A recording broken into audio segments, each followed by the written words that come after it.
ada saham naik. Jangan gara-gara sahamnya naik berarti perusahaannya bagus. Cari dulu ini naiknya kenapa? Ada berita nggak? Ada akuisisi nggak? Ownernya mau ngapain apa segala macam. Kalau pas dicari itu semua nggak ada jawabannya, lebih baik anggap gorengan. Karena tidak ada alasan dia naik. Tapi kalau pas kita cari tahu, oh dia mau akuisisi, oh dia mungkin mau masuk MSCI, oh ada rights issue, at least ada alasannya. Nah tinggal kita pelajarin lagi alasan ini cukup kuat nggak untuk harganya naik setinggi ini. Tapi kalau pas dicari tahu nggak ada sama sekali, nol, udah anggap gorengan. Sebenarnya gitu, jadi dalamnya kosong, tapi digoreng terus gitu loh. Gitu biar sih. hot terus ya, Iya, jadi naik gitu. terus. Padahal mungkin kalau kita gali fundamentalnya, laporan keuangannya dan lain-lainnya agak kurang. Dan masih ada, masih banyak masih sekali. banyak. Makanya contoh seperti yang tadi saya bilang tuh ada backdoor listing palsu juga begitu. Tahun lalu saya lupa bulan berapa ya, itu ada satu emiten D, mungkin tahu juga itu viral sekali. Itu juga keluar berita akuisisi besar-besaran. Ada surat keterbukaan informasi, kesannya mau diakuisisi dan lain-lain. Sampai beritanya menurut saya agak nggak masuk akal ya. Harga sahamnya kalau nggak salah sekitar 100 perak. Di berita, keluar berita nih, diberitakannya ini akan diakuisisi oleh si V, si B, harganya bisa ke 200.000. Nah, ini kenaikan berapa tuh? 200 ke 1.000 kali lipat. Sampai capek hitung-hitungnya berapa Menurut kali saya lipat. kan nggak mungkin, nggak masuk akal. Saya mikir begitu, tapi kenyataannya harganya naik terus. Retail berpartisipasi, retail ikut beli. Sampai suatu hari PSP-nya nih, owner lah ya, kita katakan owner, jualan 250 miliar dalam satu hari. Gitu. Ya kan artinya 250 miliar ini kemungkinan besar uang retail kita. Betul. Yang sebenarnya menurut saya kalau dibaca beritanya pelan-pelan, harusnya nggak mungkin. Justru saya tadinya pasang, saya ngantri juga emitennya jujur. Begitu keluar berita itu saya cabut. Karena udah gak masuk akal. Nah sayangnya pas keluar berita itu malah makin rame. Dan malah bisa hebat. Ya jujur menurut saya hebat juga, gila juga. Bisa ya bohongin orang segitunya gitu ya. Dan ada yang percaya 250 miliar. Aduh itu besar sekali menurut saya gitu sih. Makanya Mas Douglas dan teman-teman, termasuk saya di sini juga ya, untuk kemudian menyebarkan informasi ya jangan sampai kemudian. Karena kalau udah kayak gitu kan mungkin investor yang baru jadi pada trauma gitu ya Mas ya. Padahal tidak begitu mengerikannya kalau kita sudah tahu. Betul, gitu. asal bisa tahu lah mana yang kira-kira baca-baca dikit, mana yang benar, mana yang ada isinya, mana yang bodong gitu loh. Oke, bisa dicatat tuh teman-teman ya, apa yang kemudian bisa kita cari tahu. Nah, kalau tadi soal MSCI, kemudian juga saham gorengan tadi udah kita sebut. Ini satu hal lagi, kalau MSCI kan sudah ngasih kabar itu begitu. Tapi ada informasi kalau FTSE ini sendiri ternyata belum memberikan statement soal free float ataupun transparansi nih, Mas Douglas. Kalau menanggapi hal ini gimana nih? Ya, balik lagi dua instansi berbeda. Jadi ya standarnya beda. Iya, standarnya beda, syaratnya beda. Tinggal semoga nggak ikut-ikutan aja. Karena kan beberapa instansi lain udah ikutan nih nurunin.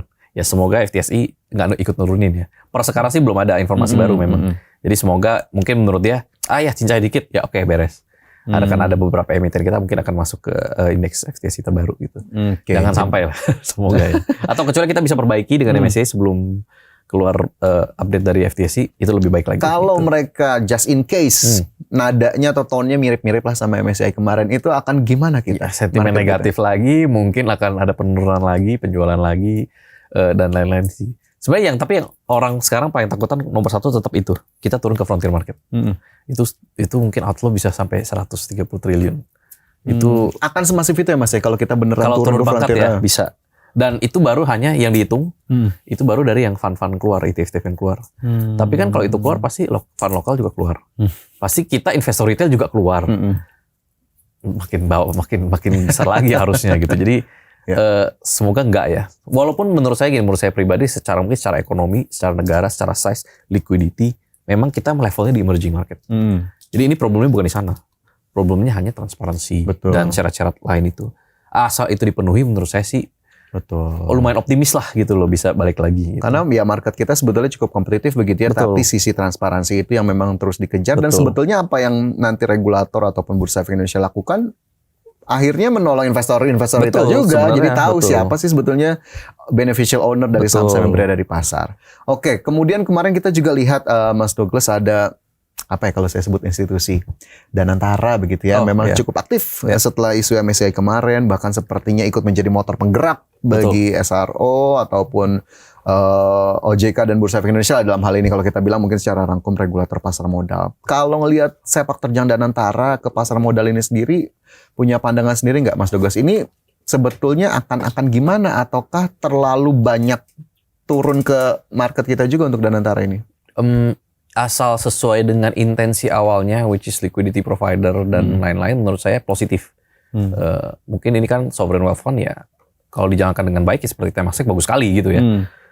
Cuman kalau di sisi investor retail ya, saya lihatnya dari kacamata investor retail gitu kan ya.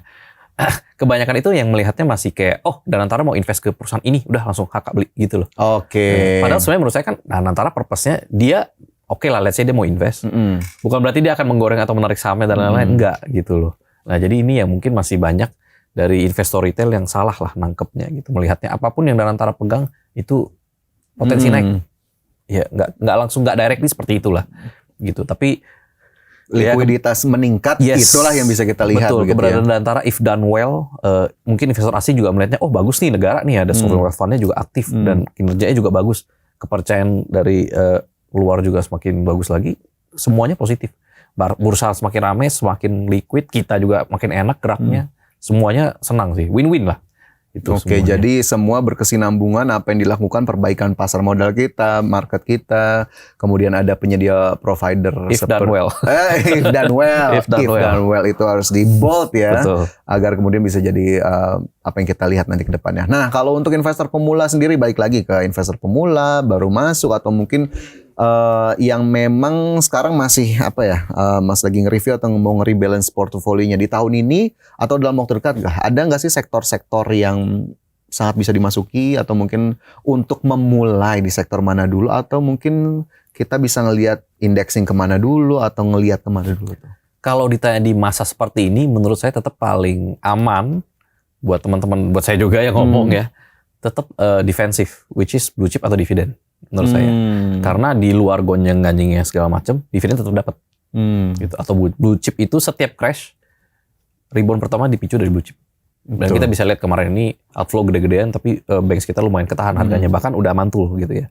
Jadi kalau di masa-masa sekarang, apalagi yang awam, menurut saya, lu rasain dulu deh ke blue chip atau ke dividen. Jangan yang MSCI play dulu, tunggu suratnya gitu. Yang corporate action boleh, cuman kalau kita pikir logis, di saat tidak pasti seperti ini, sangat mungkin sekali corporation itu mundur. Mungkin sekali gitu. Jadi mending ya kecuali tunggu lebih pasti lah, udah keluar jadwal, boleh mau masuk.